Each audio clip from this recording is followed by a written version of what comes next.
Parce que c'est vrai qu'à la base, c'est les 2 heures du marathon. Merde, comment il s'appelle Sébastien Saoué, non? Un truc comme ça? Ouais, c'est ça. Sébastien Saoué qui a tombé le record du monde. L'homme n'était jamais descendu sous les 2 heures dans une course homologuée, on va dire. Et mais je crois en plus, Saoué, il est grave dans un truc justement antidopage level max. Enfin, il y met grave. I am just speechless. 1h59. C'est quand même zinzin. C'est quand même zinzin. 1h59, quoi. History. 1h59, il a envoyé le couze. Ils disent c'est grâce aux chaussures. Bah, t'as forcément de l'évolution technologique, mais bon. 3 world records, la même course, alors que ça fait 10 ans qu'on en parle. Bah, petit à petit, ça descend. Mais oui, il y a un deuxième mec qui était sous la barre des 2 heures et qui... Et pourtant, quoi. Nike qui a dépensé des millions pour gérer péter la barre des 2 heures et c'est Adidas qui gagne. Ils sont tous dopés quand même. Mais non, mais gardons un peu de magie, les gars. Non, mais pour le coup, lui, je crois qu'il est grave engagé dans la lutte antidopage et tout. Hein. En mode... je sais pas à quel point il y a un... Comment ça s'appelle? Je vais pas dire de la merde, mais on m'avait dit justement que lui, je crois que notamment son staff, etc., les gens avec qui il s'entraîne, genre il leur fait passer des contrats, ou si jamais les mecs, ils sont détectés dopés, enfin... Genre, il est hyper vénère, quoi. Tous dopés. Attends, mais l'autre, il est... Mais ça va, H. La Calvas, il est sur le comptoir du PMU, sous pastis, à répéter 3 fois de suite. Ah, tous dopés. Ah. C'est... Remets-moi-en un, là. Non, moi, j'ai grave envie de défendre le sport, tu vois. Je sais que c'est peut-être naïf et tout, mais... C'est mon point de vue, tu vois, que j'ai envie d'y croire. Sinon, les gars, c'est foutu, en fait. On s'ambiance sur rien. Regarde Fatch. On va regarder Fatch. Mais sinon, on s'ambiance sur rien. Après, c'est la question de qu'est-ce qui est dopage, qu'est-ce qui est pas dopage, tu vois. Au bout d'un moment, y a des potentiels produits qui étaient interdits à un moment. Qu'est-ce qui fait que... Enfin, c'est comme sur plein de produits, tu vois. Alors, en vrai, j'y connais... C'est particulièrement un truc où je connais pas grand-chose, le dopage. Parce que c'est vrai que dans l'idée du fitness, c'est différent. Mais alors, le débat nati, pas nati et tout, moi, je suis pas du tout... Enfin, vous voyez bien que non, quoi. Mais c'est vrai qu'à chaque fois que je tombe sur des trucs, création de contenu fitness, les mecs muscu, etc., c'est que du truc en mode, mais lui, il est chargé, mon gars, en fait. Non, moi, je suis nati, en fait. Lui, je peux te dire qu'il est sous peptide TRT, je sais pas quoi, la toute dernière qui vient de sortir. C'est juste évident, en fait. C'est juste évident. On va mater. T'avais vu Icar? Ouais, j'avais vu Icar, bien sûr. Bien sûr. PA sous tramadol. Tu sais que je suis à moitié allergique au tramadol. À chaque fois, j'ai fait des évanouissements, laisse tomber. La dernière fois que j'ai pris du tramadol, je me suis retrouvé évanoui à poil sur mes chiottes. Avec les yeux qui convulsent. Ma femme, elle était pas au top. Domingo Nenens Game.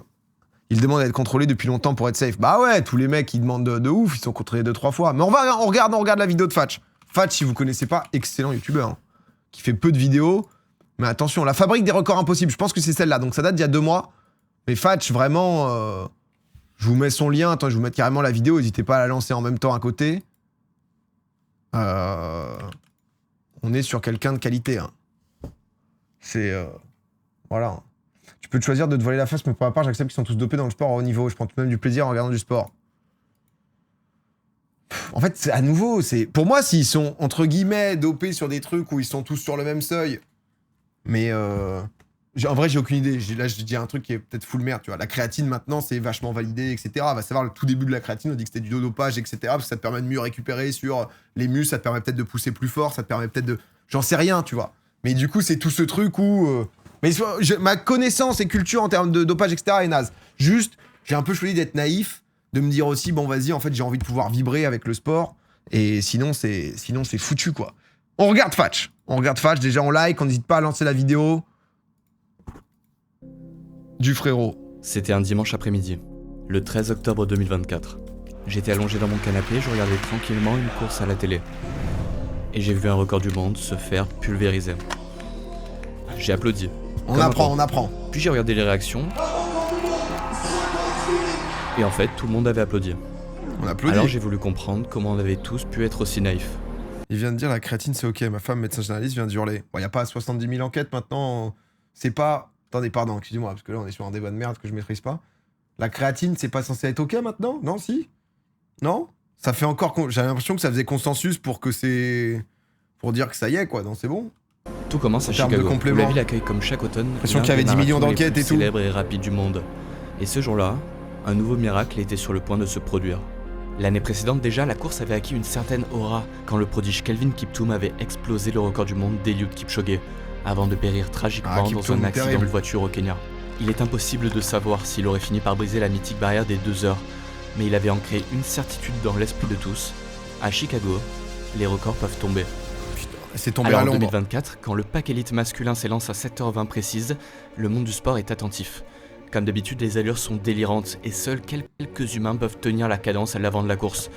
Sauf que petit à petit, en regardant les temps de passage, je comprends très vite que le record ne tombera pas. La prévision de temps donne un chiffre bien au-delà des 2 heures. Il est certes toujours possible de mieux finir que ce que l'on a commencé, mais pas dans de telles proportions. Alors forcément, je suis un peu déçu. Mais heureusement, très vite, je vais trouver de quoi me rassasier. Car en fait, cette année, l'intérêt majeur de la course n'est pas devant. Il faut aller le chercher dans l'ombre des premiers hommes, où vous pouvez observer 2 pacers, et puis une première femme, Oh, le record Kenyan. du monde. Oh là. Ruf Apparemment un Chepngetich, striker derrière. 31 ans, ancienne recordwoman du semi-marathon et brillante double vainqueur ici. Pardon, excusez-moi. Je sais que c'est un moment difficile pour tout le monde. Je me permets de refermer le sujet créatine. Je suis désolé, je l'ai ouvert. Voilà. Si vous voulez. Voilà. Non, parce que là, je sens que voilà, ça parle biologie, ça parle de trucs. Voilà, si vous voulez.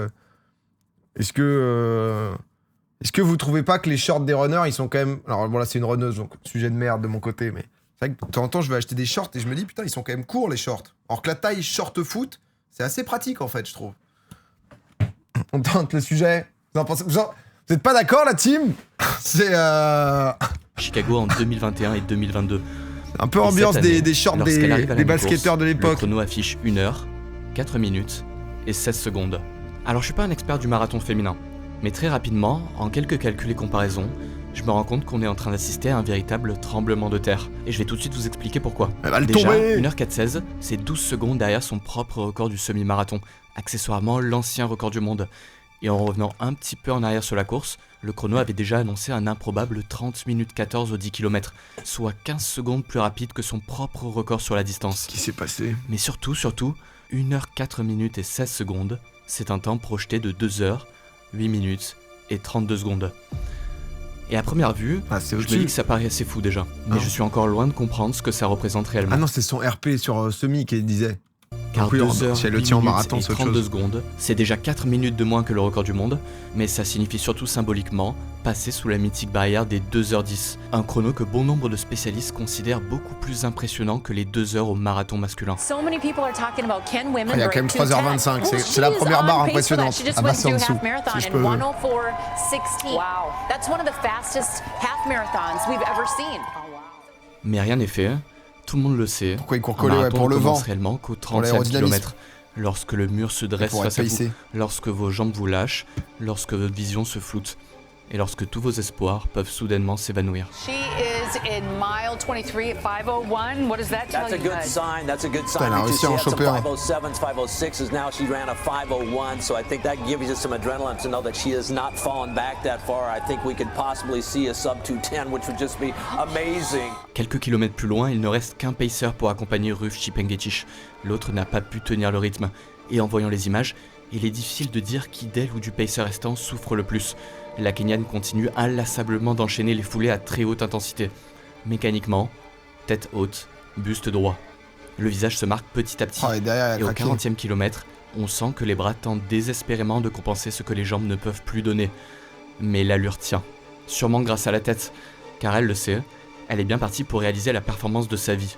C'est écrit, c'est aujourd'hui, le jour où le travail d'une vie paye, le jour où les kilomètres accumulés à Ah, l'entraînement j'aime bien sont les vidéos de sport récompensés, quand même. le jour où tous les sacrifices prennent sens. Oh my goodness, is she going to do it? Are we going to Ouais, have parce qu'il y a- il y another? a Ced qui a une question, mais en vrai c'est intéressant parce que tout le monde n'a pas les mêmes connaissances. Le pacer c'est genre comme au Tour de France. Ouais, en gros, alors je sais pas à quel point ça aide vraiment parce que là ils doivent être à 20 km/h, 21, un truc comme ça, 22 peut-être.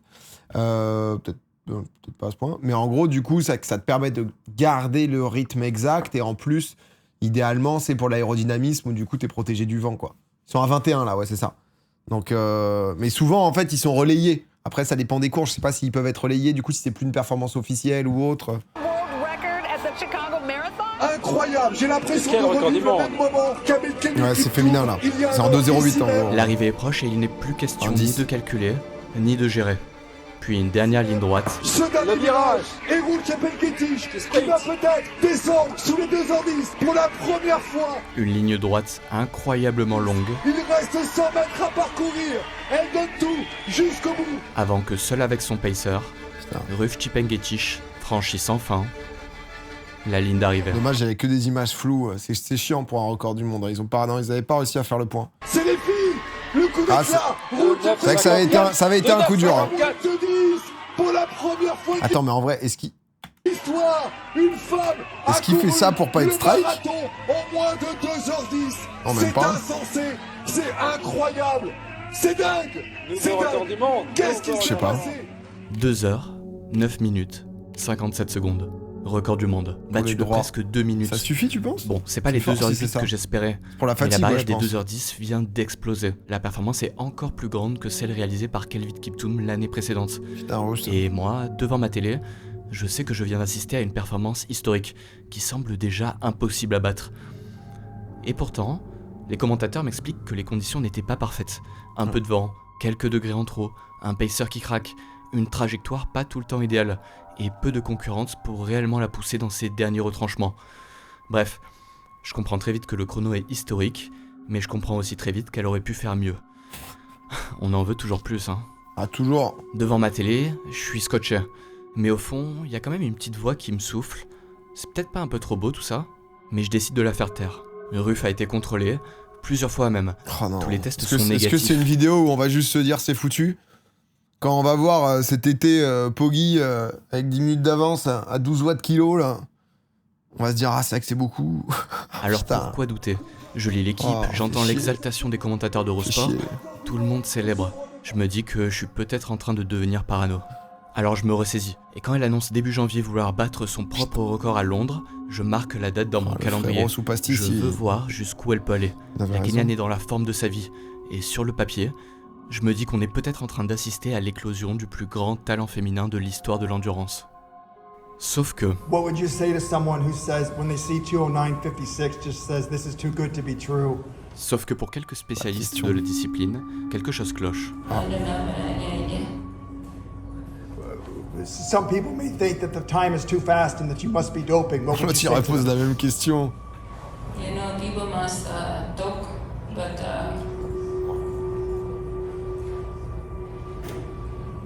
people must talk. So I don't know. Sur le moment, leurs argumentaires ne font pas grand bruit, donc je passe à Oh, côté. après, c'est vrai que c'est pas une rhétorique folle, là. qui est une claque.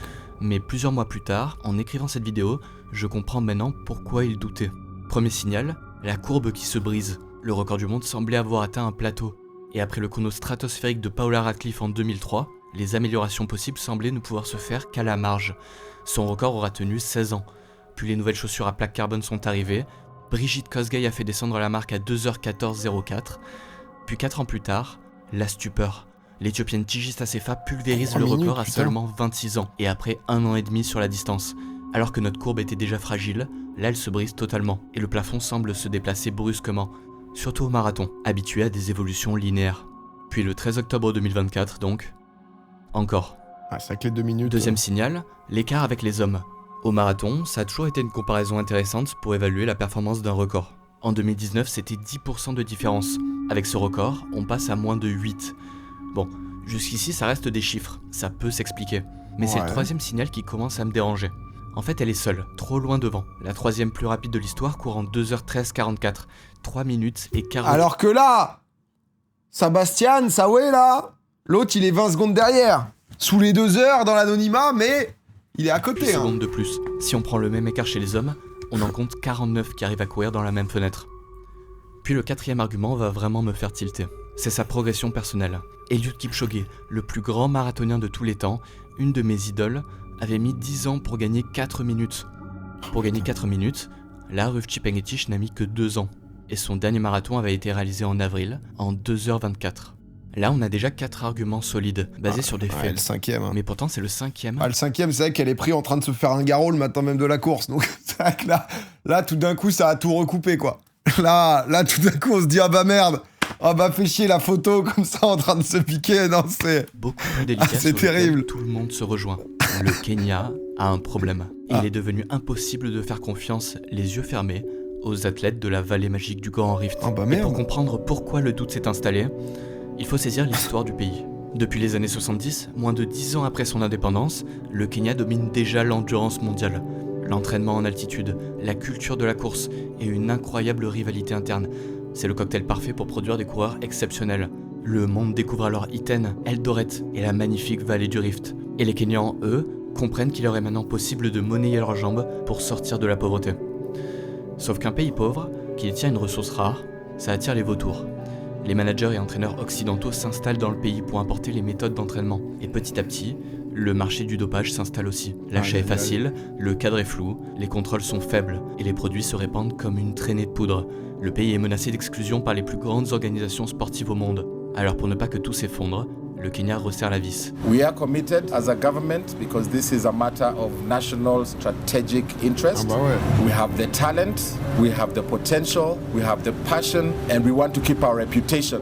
Les tests s'intensifient, les tricheurs sont traqués et les listes d'athlètes suspendus s'allongent sans discontinuer. Plusieurs par semaine, parfois par jour. Et quand Ruf bat le record, ce sont 106 athlètes kenyans qui sont déjà suspendus. Alors oui, on aimerait tous célébrer. Mais vous l'avez compris, On a envie, je suis à les deux voyants doigts, sont au rouge. Des doigts dans le Moi, en maillot, tant que mais... spectateur, je me permets de douter. Mais mon rôle s'arrête là. Par contre, une institution, elle, est chargée d'enquêter. Elle s'appelle l'Athletics Integrity Unit. L'AIU, c'est la plus grande machine de contrôle de l'histoire. Et c'est elle qui va mener la traque. Oh, Bon, on part en pour track. que vous compreniez bien, on a la WADA, l'Agence mondiale antidopage, qui édicte chaque année un code antidopage. Puis on a ensuite des institutions chargées de le faire respecter. Les deux plus grosses sont l'International Testing Agency et donc l'AIU. Et les organisations sportives peuvent décider de faire appel à l'une ou l'autre pour tester les plus grands athlètes du monde. L'ITA est la plus grosse, 44 000 échantillons collectés en 2024 sur plus de 1000 événements, tous sports confondus. Mais l'AIU est la plus redoutable. Elle est dédiée à l'athlétisme et ses méthodes sont tirées de la police judiciaire. Priorité au renseignement et contrôle ciblé hors compétition. Ok. Là où se cache le vrai dopage. Surtout un ciblage chirurgical. Savoir qui tester, quand et où. Et après son record, C'est comment, Ruf là Chepngetich devient l'une des priorités. Et pour tenter enfin de trouver quelque chose, l'AIU cible une période précise. 1 mois et demi avant le marathon de Londres, au pic de sa préparation. Entre le 28 février et le 26 mars, 12 tests sont réalisés. 6 contrôles urinaires, 5 prises de sang pour le passeport biologique afin de suivre ses évolutions hématologiques et ainsi potentiellement déceler des valeurs qui évolueraient de manière non naturelle. Et enfin, une prise de sang sur sérum. Vous en conviendrez, c'est difficile de faire plus. Tous les échantillons sont ensuite envoyés au laboratoire de Lausanne pour analyse. Les Déjà jours pas mal, passent, hein, putain. et 3 semaines plus tard, l'AIU reçoit enfin un appel du labo. Un échantillon est sorti du lot, celui du test urinaire du 14 mars 2025, Mais non. code 14 52 26 6. Oula. Il contiendrait la présence d'une molécule interdite, de l'hydrochlorothiazide, dit HCTZ. L'agence antidopage aurait-elle enfin trouvé de quoi faire tomber la Kenyane ? Peut-être. La piste paraît solide, mais rien n'est encore fait. D'abord parce qu'un contrôle positif n'est pas automatiquement synonyme de suspension. L'athlète peut réussir à se défendre, par exemple en parlant d'une prise par erreur. Et puis, parce que l'hydrochlorothiazide n'est pas un dopant classique, c'est un diurétique. Et un diurétique, ça n'augmente ni l'endurance, ni la puissance. En fait, ça procure tout simplement aucun effet direct sur les performances. Par contre, c'est devenu indispensable dans bon nombre de protocoles de dopage. Pour une utilité claire, brouiller les tests et masquer les autres produits. Les anabolisants qui font grossir le muscle, les hormones qui augmentent la production de globules rouges, les stimulants qui repoussent la fatigue et les modulateurs qui améliorent la Sinner, respiration. c'était ça? À ce stade de ma recherche, je sais même plus si je dois être impressionné par les perfs ou par l'ingénierie chimique derrière les meilleurs dopés. Mais bref. C'est vrai que... Non, mais on le dit pas encore assez, mais... Ça bosse, hein. Ah, chez les dopeurs... Non, mais c'est... Ah, ça embauche, hein. Ah non, ça c'est vrai que... Là, les mecs, c'est du 24-24, hein, c'est... Ruf a été attrapé avec l'agent masquant. Rien La à dire, question, hein. C'est qu'est-ce qu'elle cachait. Lausanne annonce 3800 nanogrammes par millilitre. C'est 190 fois le seuil toléré. Ça m'a l'air beaucoup, Un hein. expert est alors mandaté pour réanalyser l'échantillon. Et sa conclusion est nette. Le contrôle a été réalisé 8 à 10 heures après la prise. Après 48 heures, tout aurait disparu. En clair, l'AIU a frappé au bon moment. Puis le 16 avril, un représentant se rend à Ngong. Non mais déjà c'est rassurant, tu vois, le niveau de à quel point les mecs sont traqués, etc. Tu vois, c'est quand même, ça rigole pas quoi. Mais c'est vrai que ça doit être une escalade permanente en fonction de la montée justement des agences de dopage, les mecs en face. Là, ils prennent des produits masquants ou en gros, ils savent qu'ils peuvent se faire toper dans certains moments, mais que sinon, sous 12 heures, tout va disparaître, etc. C'est pour zinzin, annoncer quoi, la le sanction niveau. provisoire, Ruf Chepngetich est prise de court, incapable d'expliquer cette substance. 3 jours plus tard, elle accepte la suspension provisoire et se retire du marathon de Londres, expliquant, je cite, « ne pas être dans les bonnes conditions mentales ou physiques pour courir à son meilleur niveau ». Mais 3 mois plus tard, l'AIU communique et révèle la véritable raison de son absence. Ruf Chepngetich est suspendu 2 ans. Victoire. Sûrement le plus gros poisson attrapé par l'AIU dans son histoire. Mais l'institution a faim. Alors elle pousse l'enquête et émet une demande officielle pour inspecter, extraire, copier et télécharger dans les appareils électroniques de l'athlète. Et là, jackpot. Un message envoyé par un autre athlète quelques mois avant son record du monde, accompagné d'une photo de 2 flacons de testostérone. Et ce texte, il m'a demandé de te demander comment ça fonctionne. Oh bah l'autre, il crame tout un réseau. T'as acheté ça sur Amazon? T'as le lien encore ou pas? Ah non mais ça c'est ton entourage border ça, tu vois. Ça c'est les gens, elle l'a pas clean l'entourage. T'en as un peu pour moi ou pas, s'il te plaît? Et c'est un énorme coup. Car ce message, et quelques autres trouvés dans des discussions WhatsApp, permettent de requalifier l'enquête. Tu te dopes? Moi oui.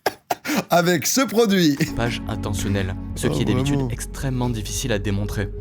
Et là, ce n'est plus 2 ans de suspension, c'est potentiellement 4 ans. À 31 ans, c'est presque une fin de carrière anticipée. Ça vient après du ferme, c'est là. presque l'assurance d'être radié du milieu. C'est perdre son loisir, son travail. Ah oui, après t'es mal regardé. Son groupe d'entraînement, son coach, son statut social. Et puis, surtout, son gagne-pain, son unique chance de sortir de la misère. Car quand un athlète tombe pour dopage, il perd tout. Alors Ruf Chepngetich tente un ultime baroud d'honneur. Déjà, elle explique que ces messages auraient été transférés par erreur, envoyés sans qu'elle les demande, ou mal interprétés. Après, j'ai vraiment l'impression que c'est pas trop son truc, les explications, quoi. C'est-à-dire, on l'a senti déjà en après-course. Tu sens que... Non, elle, c'était pas forcément une carrière dans le théâtre, quoi. C'est vraiment... Là, dès le début... Le diurétique intégré lui aurait été donné par sa femme de ménage, après avoir eu des symptômes type sueur froide, faiblesse et tachycardie. Mais la dynamique du dossier a déjà changé. Forcément, l'AIU n'y croit pas. 20 jours plus tard, comme l'autorise le règlement, la Kenyane accepte la sanction pour une remise d'1 an. Ce sera 3 ans. Sa période de suspension commence alors.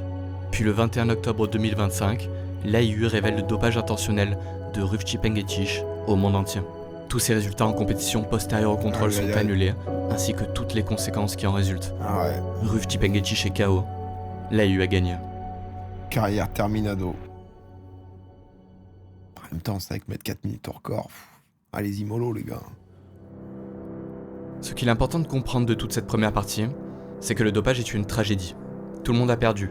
Le marathon de Chicago a perdu de sa la crédibilité. beauté du sport, bordel. Les grosses propres qui ont participé se sont fait voler une victoire et une visibilité qui aurait pu leur permettre de développer. Après, tu te retrouves champion de marathon 8 ans après, leur carrière. En mode bon. Et puis, le Kenya qui a encore vu un scandale relié à son nom, et l'athlétisme qui voit sa beauté entachée. Puis il y a nous, naïfs que nous sommes, qui avons cru au miracle.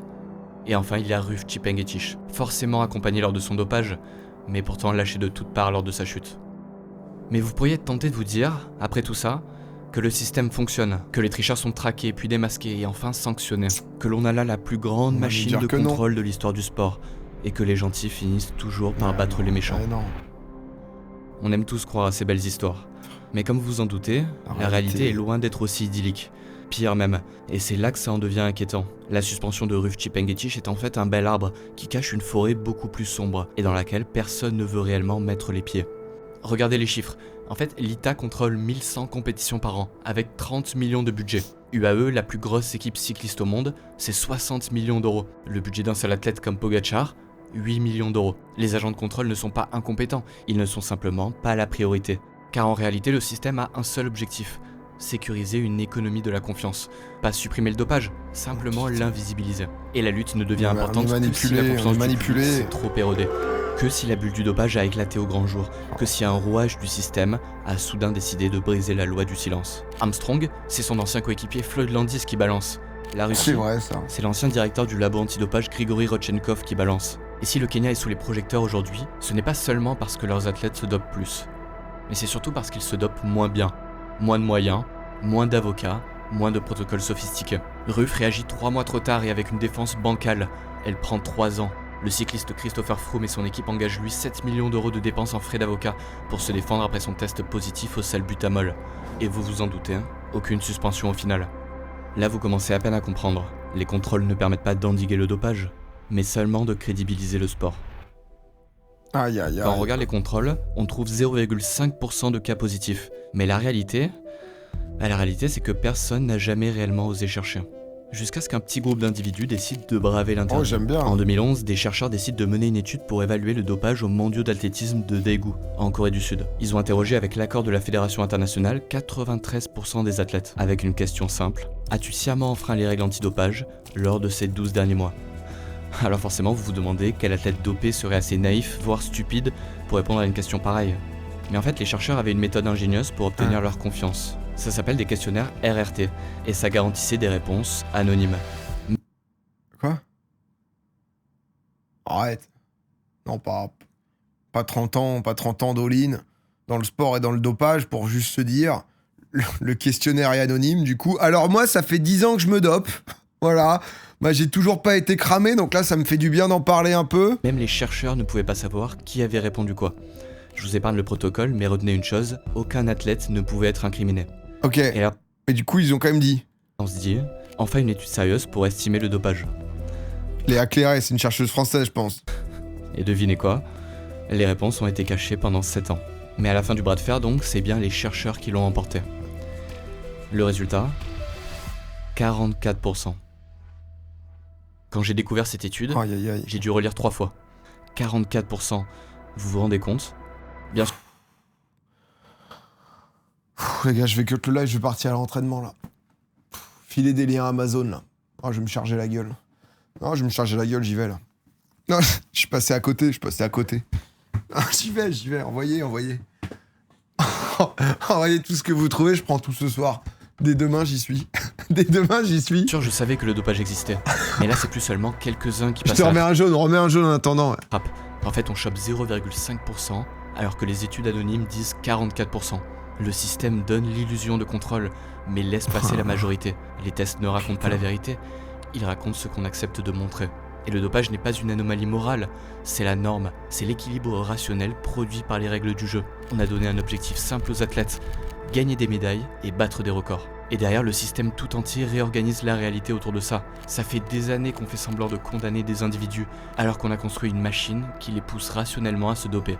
Et si les chiffres officiels sont si loin de la réalité, c'est pas un accident, c'est structurel. Ça me bousille. D'abord parce que le timing des contrôles est crucial. Ajoutez à ça le fait qu'il existe aujourd'hui des centaines de produits, de combinaisons, de microdoses, parfois indétectables, sans parler des substances qui ne sont même pas encore sur le marché.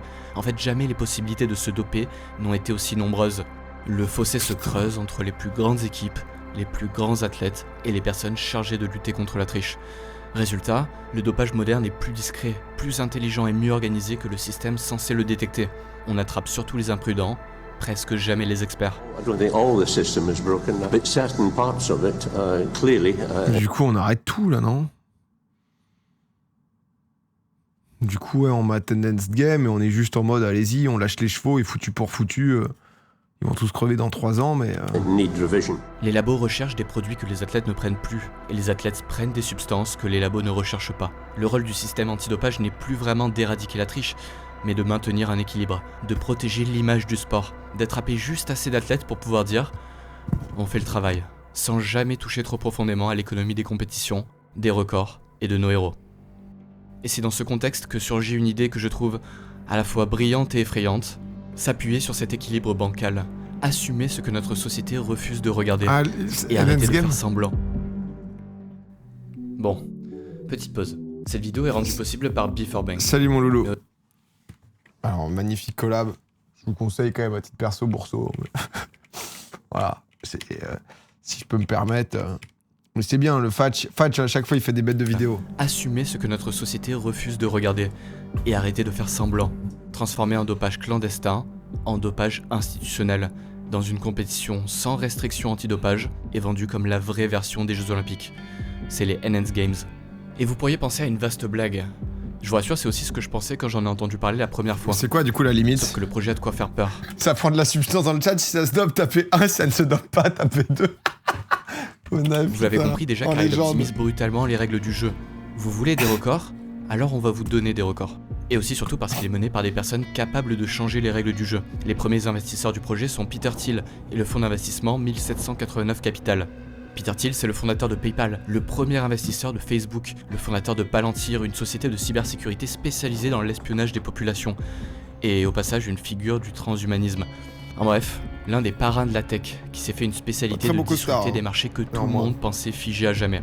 Mais malgré ça, au début le projet patine. Personne n'y croit, ou en tout cas, personne ne veut franchir la ligne. Mais tout va changer le 7 février 2024. Sur un podcast australien, 2 chroniqueurs débattent de ces nouveaux jeux, et décident, sur un coup de tête, d'appeler leur ami James Magnussen, dit le missile. Aussi, il dit, oh, je t'ai dopé, mec. Médaillé d'argent olympique, 3 fois champion du monde.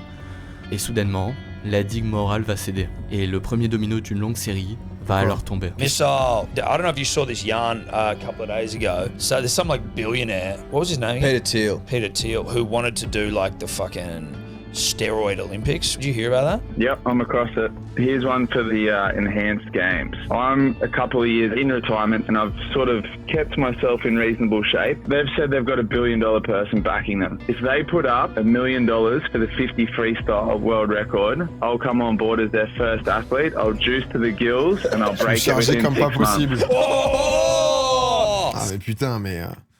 Bon, on est foutus, les gars, on est foutus, je vous le dis. See, now there you go. On n'arrêtera plus cette machine infernale. En quelques minutes, un champion olympique bascule de l'autre côté. Pour les Enhanced Games, le cadeau est trop beau pour être refusé. L'Australien est recruté pour devenir le premier poisson pilote de l'expérience, avec un objectif clair et ambitieux, 6 mois, pour battre le record du monde du 50 mètres nage libre. Bon, je vous épargne tout le protocole de dopage, mais sachez juste que c'est bourrin. En quelques semaines, il prend 15 kilos pour atteindre 115 kilos. Le gain de force est délirant. Wow. C'est beau en plus. Regardez, on dirait presque un bodybuilder. Non, en vrai, c'est... Moi, souvent, je me dis, c'est ce qui me manque. Ces petites nageoires dorsales, là. Ces petits... Tu vois, c'est vraiment... Parce que parfois, je me dis, je respire par devant, mais ça ferait quoi si je respire par derrière? C'est quoi Seulement voilà, dans l'eau, c'est une autre affaire. Magnussen est trop lourd, s'enfonce, et augmente la résistance liquide que doit affronter son corps à chaque coup de bras, et échoue à 1 demi-seconde du record de César Cielo. Mais au final, peu importe, car la digue morale a déjà lâché. Et entre-temps, le deuxième domino était déjà tombé. Celui-là s'appelle Christian Golomif. Vous le connaissez peut-être, il est arrivé 3 centièmes derrière Florent Manodou à Paris, l'un des sprinters les plus rapides au monde. Quand il voit Magnussen tenter sa chance et entend parler du $1 million, l'équivalent pour lui de 10 carrières normales, il quitte tout pour suivre le protocole d'humain amélioré. Son essai est programmé plusieurs mois après. Les mecs qui se disent je vais être mid, enfin mid, t'es déjà au JO et tout, donc t'es monstrueux, mais mid moins toute ma vie, les mecs isolinent. Hein. Celui de Magnussen, ça fait seulement quelques semaines que le protocole a commencé, moins bourrin et fait de microdoses. Mais l'occasion est trop belle. L'autre, ils lui ont chargé la gueule, c'est fou quand même. Ils se sont pas rendus compte, hein. Ils se sont retrouvés à bouffer 4 kilos d'entrecôte par midi. Ils se sont pas dit, c'est peut-être un peu trop Magnussen là. Là... Pour ne pas tenter sa chance. 3 puissantes ondulations pour sortir de l'eau, puis une nage fluide. C'est vrai que l'autre c'était un cobaye. L'autre depuis, il y a un 3e bras qui lui a poussé, il est là en mode pour... Est-ce que je peux avoir un bout du million? C'est vraiment... Précise, c'est abominable. C'est Frankenstein le couze. Dans un bassin vidé de toute âme. Le martèlement de ses bras résonne comme un métronome.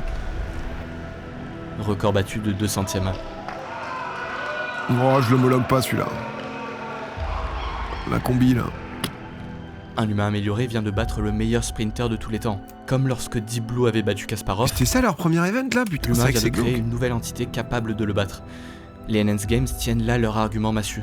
Un record du monde. Comment tu peux être content du résultat? Ils sont juste en mode content. Pendant ce temps-là, Donald Trump est réélu. Alors on pourrait croire que ça n'a rien à voir. Sauf que vous vous rappelez... Donald qui se lance à la poursuite du record de Usain Bolt, tu peux pas y croire, arrête Donald. Le projet est financé par Peter Thiel, mais aussi par le fonds d'investissement ultra-conservateur 1789 Capital, dont l'un des managers est Donald Trump Jr. Biden avait refusé d'accueillir la compétition sur le sol américain. Pas Trump. Et c'est le 21 mai 2025 au Resort World de Las Vegas, dans le temple de la démesure, que l'annonce sera faite. 4 jours, 3 sports, avec plusieurs épreuves pour chacun. Des prix c'est bientôt faramineux et déjà des athlètes engagés. Le sprinter français Mohamedou Fall, mais surtout l'Amérique. Lui, il était déjà tombé pour dopage, non, c'est ça? l'Américain Fred Kerley, récemment attrapé pour dopage par l'AIU, mais surtout 7ème sprinter le plus rapide au monde, 20 et mètres, médaillé c'est dans 20 olympique à jours. Paris sur 100 mètres. Autrement dit, les NS Games, ce n'est plus juste une lobby de savants fous, c'est un projet politique, financé par des entrepreneurs chevronnés qui ont trouvé le talon d'Achille de notre société, la quête infinie de la performance. Parce que oui, les NS Games exposent une vérité que le sport traditionnel refuse d'admettre. Nous sommes déjà améliorés. La caféine, les tentes à hypoxie pour stimuler l'altitude, c'est légal. Inhaler du monoxyde de carbone, c'est aussi légal. Enfin, ça l'était jusqu'à cette année. Prendre du salbutamol pour votre asthme, c'est aussi légal, sous un certain seuil. D'ailleurs, drôle de coïncidence, 50% des skieurs de fond norvégiens sont asthmatiques. Et cette nouvelle compétition a compris ça. La frontière entre performance naturelle et performance assistée était déjà trouble depuis longtemps. Caféine égale triche, Imo. Oh, mais là, dans ce cas, on s'en sort plus, frérot. Non, mais là faut peut-être revoir aussi un peu ses standards, parce que sinon, en effet, on est foutu, quoi. Non, là, si on se dit caféine égale triche, bon, bah... Ah, il a bouffé des pâtes la veille, le chien. Ah, c'est... Non, ils la rendent juste plus visible. Après, c'est un bon boost, hein, la caféine. Hein. En vrai, ça met bien. Si t'arrives à le résister et que tu te retrouves pas à avoir la chiasse... Cette nouvelle compétition est simplement aux Jeux Olympiques. C'est efficace. Les Uber sont au taxi, des disrupteurs. Non, mais c'est avec tous les trucs d'asthme, ventoline, tout ça, c'est tous les trucs qui vont modifier les capacités pulmonaires et compagnie. Hein, mais c'est... En vrai, c'est tout le truc de qu'est-ce qui est autorisé, qu'est-ce qui est pas autorisé en fonction de machin. C'est vrai que moi, j'avais discuté un peu avec des cyclistes et en mode, bon, bah, t'as des mecs, tout d'un coup, ils prennent des médicaments qui sont normalement très spécifiques, quoi. T'es pas censé le prendre. Après, c'est les dégâts aussi moyen-long terme sur le corps et tout. Hein. Non, mais après, t'as des vraies questions, hein, de... Même les... Alors, c'est différent parce que c'est pas un impact direct, mais qu'est-ce qui fait que tu joues sous infiltration et tout, c'est terrible. Ça en est où, le pied de Nadal, là, d'ailleurs? C'était son pied, non? C'était son talon ou je sais plus quoi, tu vois. Ah, c'est différent parce que c'est pas pour la perf, mais du coup, c'était mis dans des conditions pour pouvoir jouer. Profite d'un déséquilibre pour c'est un tout, quoi, après. Et, in fine, empocher le jackpot plusieurs années plus tard. Car ne soyons pas naïfs, tout ceci a surtout un but commercial. Vendre à toutes et tous, dans un futur proche, des programmes d'humains améliorés. Alors on pourrait se dire, simplement, vous et moi, ces gars-là sont fous. Ces gars-là n'ont aucune morale. Ouais, c'est dans le thème, hein. La société n'acceptera jamais ça. Oh bah là, on peut le penser. Là, c'est tout droit, hein. On peut en être convaincu même. C'est en tout cas une position confortable, qui empêche toute remise. Juste attendre de voir Magnussen sur 3 ans, comment il évolue. Bon, s'il finit en loup-garou, ça va mettre un petit coup au ventre. Ça va être un peu dur. Il y aura un petit crack sur l'action. Mais en question sur le système actuel. Un système où les institutions sont surpuissantes, où les inégalités entre athlètes atteignent des niveaux démentiels, et où la santé semble toujours prête à être sacrifiée sur l'autel de la performance et de l'entertainment. C'est quand même une aberration que de se dire qu'il y a des gens qui respirent du gaz pour être plus performants. Au-delà du monoxyde, c'est du gaz. C'est un gaz. Parce que dans le cyclisme, nous, nos équipes, elles font partie d'un programme en mode cyclisme clean, un truc comme ça, qui du coup a des exigences beaucoup plus dures. Mais ce qui fait que quand tu fais partie du programme, t'as des exigences qui sont encore plus dures et vénères que certaines autres équipes qui sont sur le circuit. Donc tu t'auto-baises aussi, c'est ce qui fait qu'au bout d'un moment, dans le côté compétitif, les mecs ils craquent. Parce qu'en fait, si toi tu dis non, mais que tous tes voisins ils disent oui au truc, t'es en mode bon bah je vais être le gros connard ou je pourrais rien faire de ma vie. Mais ça doit être... Enfin, mais l'homme a des limites. C'est structurel, quoi. Les améliorations physiologiques sont de plus en plus marginales, surtout dans les sports historiques où beaucoup de paramètres ont déjà été optimisés. Et les records sont de plus en plus difficiles à battre. Alors lorsque Ruf Chipengetish écrase le record du monde du marathon et que l'AIU la suspend pour dopage, comment expliquer à toutes les athlètes et futurs athlètes qu'il est encore possible de le battre en respectant les règles du jeu? Parce que oui, et c'est toute l'absurdité de cette histoire, Ruf Chipengetish a été contrôlée positive après son marathon. Et au 21 octobre 2025, date de la suspension de la Kenyane, elle est donc, encore et toujours, officiellement détentrice de la meilleure performance de l'histoire sur marathon. Sûrement l'un des plus grands exploits de toute l'histoire de l'athlétisme. Là, ça a été retiré, non? Vous comprenez maintenant peut-être pourquoi cette histoire de Chicago était importante. Car elle illustre cette vérité que nous ne voulons pas accepter. Il existe déjà des dizaines et... Hein, pourquoi ils l'ont pas retiré du coup? Ah, parce qu'ils l'ont capté après? Ah, parce qu'elle a gardé, puisqu'elle est contrôlée après, donc du coup tu peux pas corréler les deux, quoi. Ils peuvent pas prouver avant que... Ouais. Mais ils lui ont quand même enlevé les autres titres qu'elle a eu. Avant, et de toute sa carrière. En punition, quoi. Mais pas en mode les temps qu'elle a posés. Des dizaines d'humains améliorés. Et certains ont forcément réussi à se tailler une place de choix dans les chapitres les plus marquants de l'histoire du sport. Mais il est impossible de savoir lesquels. On veut croire que la majorité de nos héros ne se sont jamais dopés. Et c'est peut-être vrai. Mais si on veut éviter de vivre le même choc que... Moi, je crois au fait qu'en effet, il y a des gens qui se dopent, mais en tout cas, aucun athlète français est dopé. Le chauvin d'élu. C'est ça qui est fou, quoi. C'est que... Et malgré tout, on gagne quand même des médailles et tout. C'est ça qui est dingue. Hein. Vraiment, soyez là pour nos sportifs français. On est vraiment dans un truc où... C'est fou, en fait. Fan de Lance Armstrong, découvrant la supercherie après l'avoir défendu pendant une décennie, il existe peut-être une autre option. Arrêtez de choisir nos héros uniquement à la performance. Parce que lorsqu'on regarde du sport, on ne regarde pas des chiffres. On regarde des corps qui tiennent ou qui lâchent. Des visages marqués par la violence de l'effort, par le soulagement d'être enfin sorti de l'enfer. Les frères Lebrun est prêt. Bah après, plus le sport est technique, plus je trouve que l'impact du dopage est bien sûr là, mais on va dire c'est ce qui fait énormément défaut au cyclisme.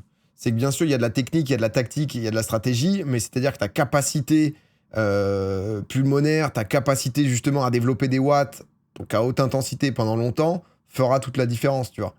Donc VS, le golf meilleur sport. Bah, après, t'as quand même la puissance hein, et tout, tu vois. Mais par la joie qui joue du coup, après un mec qui est quand même en mode qui sera jamais fatigué. de l'avoir emporté, ou par la tristesse d'avoir échoué alors que les étoiles semblaient enfin s'aligner. Il est en pleurs, Thibaut Pinot est en pleurs derrière la voiture, il va abandonner, c'est sûr. Nous ne recherchons pas un attachement à un palmarès, mais à un être humain. Et ça vaut aussi pour nous. Nous, les cyclistes du dimanche, nous qui préparons notre premier marathon, nous qui nous levons le dimanche matin pour jouer au foot, au basket ou à je ne sais quoi. La performance ne régit pas tout. Et il faut en prendre conscience rapidement car le temps presse et la menace est bien là. Coubertin avait érigé l'athlète pro en héros. Et nous, personnes ordinaires, avons appris à adorer nos héros, à les imiter, à les copier, en achetant leurs chaussures, en prenant leur routine, leurs gestes. Alors si demain la machine marketing des Enhanced Games se met en place et que nos héros en viennent soudainement à nous recommander leurs produits, que ferons-nous ? Science sans conscience n'est que ruine de l'âme. Appliqué au sport, cette ruine a déjà un nom. C'est le dopage. Alors la prochaine fois que vous verrez un record, applaudissez. Quand même. Mais n'oubliez pas que ce n'est qu'un contrat entre un corps, de l'argent, de la science et tout ce qu'on accepte de sacrifier pour y arriver. Ne regardez pas le chrono, regardez le visage.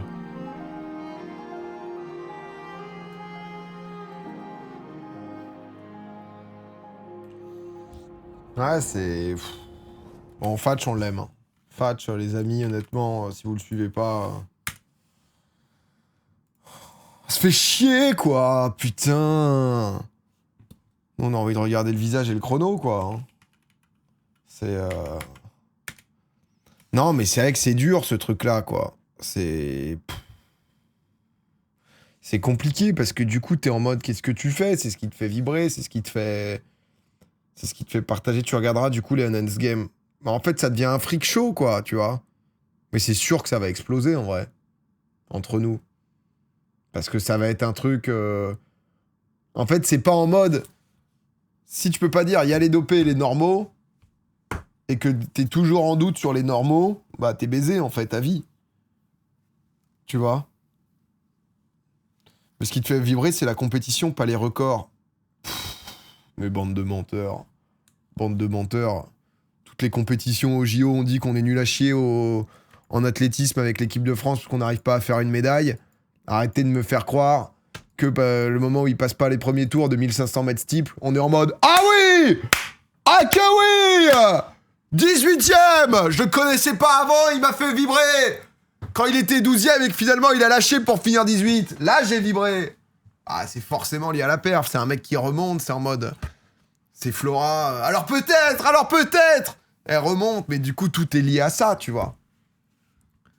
C'est toujours...